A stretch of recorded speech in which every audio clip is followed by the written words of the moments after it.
¿Por qué un gato se va de la casa? Porque los dedos se arrugan en el agua. ¿Cuáles son las causas de la osteoporosis? ¿Cómo se cultiva el cacao?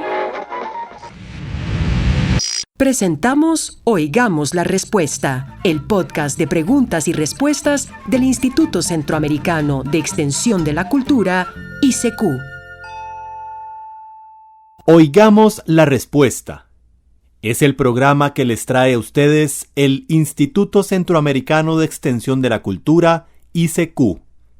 Y aquí tenemos la primera pregunta para hoy. Reinaldo Padilla pregunta desde San Martín, San Salvador, El Salvador, ¿cuál de las traducciones de la Biblia está más apegada a los escritos originales? La traducción de la Biblia que más se apega a los textos originales es la Biblia de Jerusalén. Muchos cristianos católicos, tanto como evangélicos, consideran que es excelente, por lo tanto es la que la mayoría recomienda. Sin embargo, resulta difícil decir con certeza cuál de las versiones de la Biblia es más fiel a los textos originales, en parte porque sus autores siempre dicen que la de cada uno de ellos es la mejor. Hay traducciones como Dios habla hoy y la Biblia latinoamericana que son más sencillas, más fáciles de entender, porque están escritas de acuerdo con la manera de hablar de los habitantes del continente americano. ¿Por qué a la ciudad de Nueva York le agregan las siglas DC? Julio Vela hace esta pregunta desde Chiapas, México. Oigamos la respuesta. Con el propósito de acortar y facilitar la escritura de algunas capitales, se utilizan las siglas como DC o DF. Quieren decir Distrito de Columbia, en el caso de Washington, y Distrito Federal para referirse a la capital mexicana. El nombre completo sería Washington Distrito de Columbia y México Distrito Federal. En ambos casos, resulta más práctico agregar únicamente las siglas respectivas. Como se puede notar, las siglas DC se le agregan a Washington y no a Nueva York. ¿A cuánto equivale una quinta de terreno? La gente dice, vendo una quinta en tal lugar. Bueno, ¿cuánto puede medir esa propiedad? Esa es la pregunta que nos envía Merlín Valverde Pérez, quien vive en Heredia, Costa Rica. Oigamos la respuesta.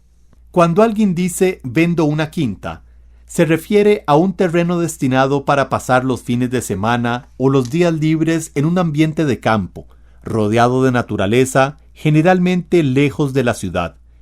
Ese es el sentido que se le da a la palabra quinta en países como Costa Rica, México o Argentina. Son terrenos que por lo general cuentan con una casa o cabaña, rodeada de árboles frutales y de espacios verdes apropiados para el descanso.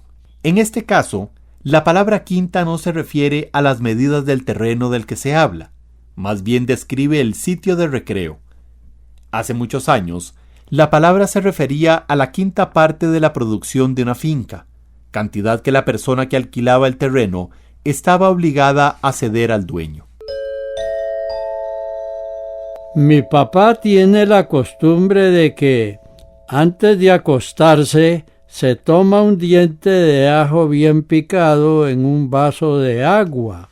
¿Para qué sirve el ajo al tomarlo crudo, tal como lo hace mi papá? Un oyente de Managua, Nicaragua, es quien nos hace esa pregunta. Oigamos la respuesta. Hasta donde nosotros sabemos, comer ajo es bueno para la salud de la gente. No se sabe que produzca alguna enfermedad. Sin embargo, no se recomienda comer ajo crudo en grandes cantidades. Podría causar anemia e inflamaciones en los órganos del sistema digestivo. El ajo es una de las plantas medicinales más conocidas y estudiadas desde tiempos muy antiguos. Se sabe que un diente de ajo diario puede evitar algunos padecimientos. El ajo crudo se recomienda para acabar con las bacterias en el estómago, para prevenir el cáncer y para fortalecer las defensas del cuerpo contra las enfermedades. El ajo cocinado ayuda a bajar el colesterol y a eliminar el ácido úrico. Igualmente, crudo o cocinado, el ajo ayuda a controlar las enfermedades del corazón y a prevenir la presión alta.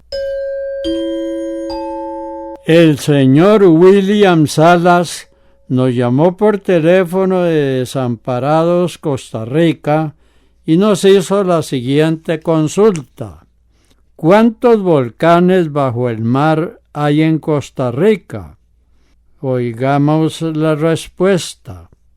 Costa Rica está situada en una zona volcánica.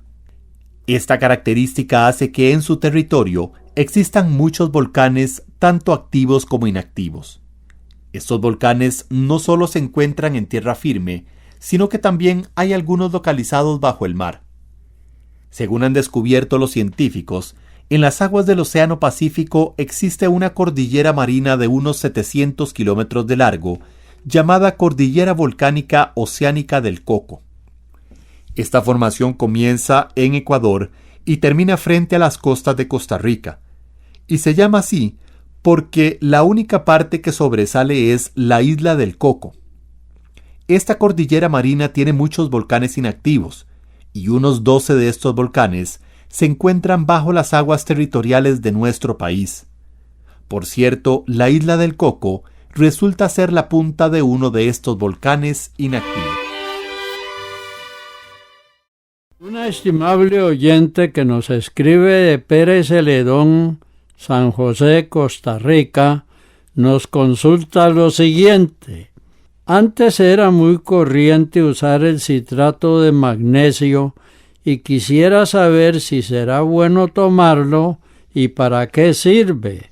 También quisiera saber de qué hacen el citrato de calcio. Oigamos la respuesta. Hay diferentes clases de sustancias llamadas citratos. Los hay de magnesio, de sodio y de calcio, y actúan de distintas maneras en el organismo. El citrato de magnesio se ha usado desde hace mucho tiempo como antiácido y como laxante suave. Este producto también sirve para aliviar algunas molestias del estómago que pueden producir vejigas o erupciones en la boca. Se toma una cucharadita disuelta en un vaso de agua. Puede tomarse 1 o 2 veces al día durante 3 días. Sin embargo, el citrato de magnesio no se recomienda a personas que tengan úlceras o gastritis. El citrato de calcio está compuesto de ácido cítrico y carbonato de calcio. Esta sustancia se usa por lo general como un reconstituyente, tanto para niños como para personas mayores y enfermos. El citrato de calcio le proporciona calcio al organismo.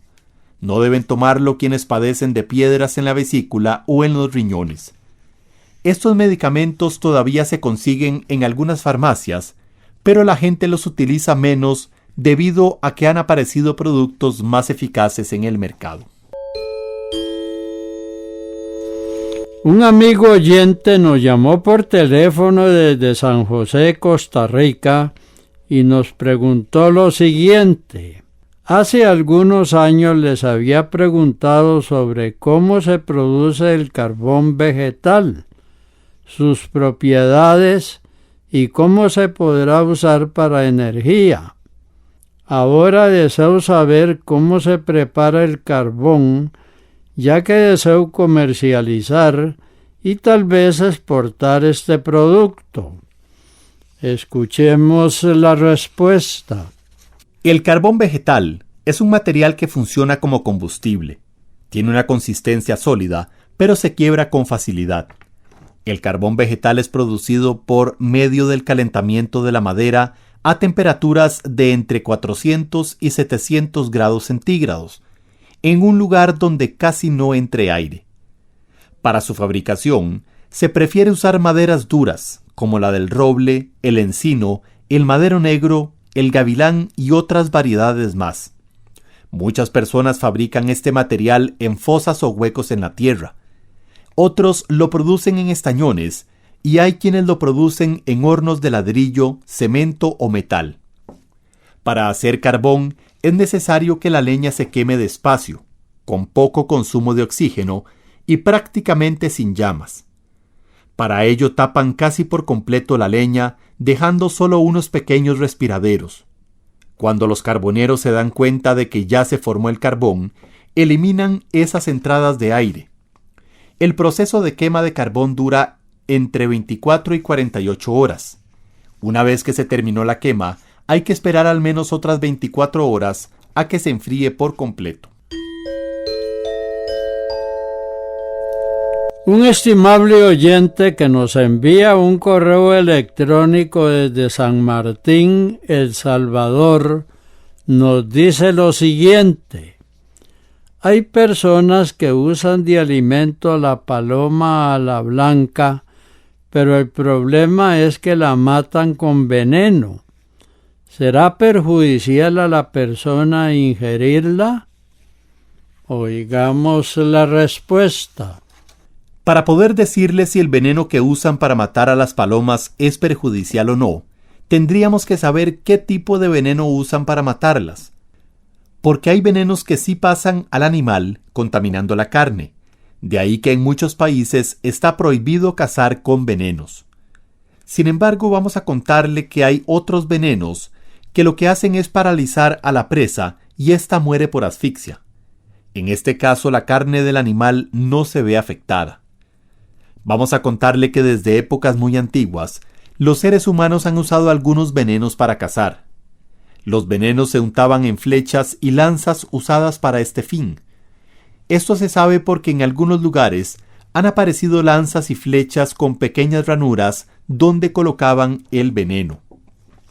Los cazadores de distintas partes del mundo aprendieron que ciertos venenos, sacados de algunas plantas y animales, se podían usar para cazar, sin peligro para quien consumía la carne. Y sabemos que aún hoy en día, en algunos lugares remotos, los indígenas siguen utilizando estos venenos especiales para cazar y pescar. Según algunos científicos, los indígenas del Amazonas conocen por lo menos 44 especies de venenos que pueden ser usados en dardos y flechas. Muchos de estos venenos resultan de una mezcla de varias sustancias, como es el caso del curare. Por lo general, cada tribu y a veces cada médico brujo tiene una fórmula especial que muchas veces guardaba celosamente. Le contamos esto porque nos parece interesante. Sin embargo, usted tiene toda la razón de preocuparse, porque hay venenos que sí pueden ser muy peligrosos. Por eso es que en muchos países se prohíbe su uso.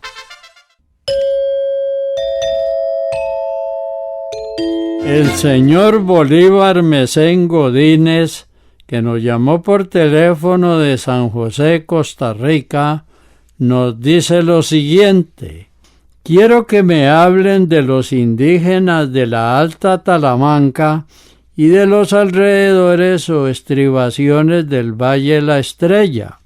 ¿Quiénes ayudan a estos indígenas? ¿Tienen alguna ayuda del gobierno? ¿Qué han hecho las diferentes religiones por ellos? Me han dicho que viven en pobreza extrema. Quisiera una amplia información. Escuchemos la respuesta. En la zona de Talamanca existe una reserva indígena que es el hogar de distintas comunidades, casi todas pertenecientes a las etnias Biribiri y Cabécar. El actual gobierno tiene propuestos 15 proyectos para los pobladores de esta región que abarcan las áreas de educación, salud, construcción de calles y puentes y desarrollo agrícola. Estas son precisamente las principales dificultades que enfrentan las comunidades que habitan esa región y que efectivamente tienen a muchas personas viviendo en condición de pobreza y problemas de salud. Los habitantes de las principales comunidades indígenas también reclaman que hay otras situaciones que deben atenderse, como por ejemplo el riesgo que tienen de perder sus tierras ante la presencia de extranjeros que dicen haber comprado terrenos. Además del gobierno, también sabemos que hay organizaciones que han tomado la iniciativa de ayudar a las comunidades de Talamanca en distintas áreas de necesidades básicas. Tal es el caso de la asociación Telubi, que además de ayudar, tiene el propósito de evangelizar, pues está formada por misioneros tanto católicos como evangélicos.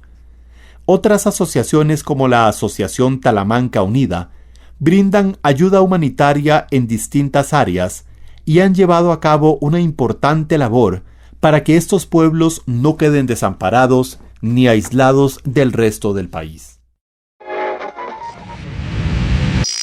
Esto fue Oigamos la Respuesta, el podcast de preguntas y respuestas del Instituto Centroamericano de Extensión de la Cultura, ICQ.